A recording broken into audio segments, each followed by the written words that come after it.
Hi guys, in front of me is Navitel T787 and let me show you how to add photo to contact on this device.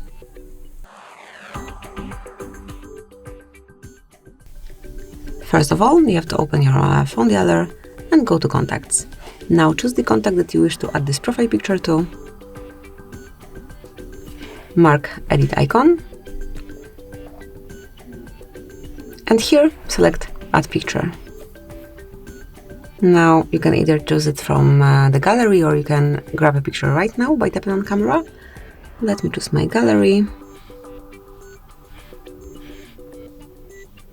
Now you can crop the image however you like and then tap on choose.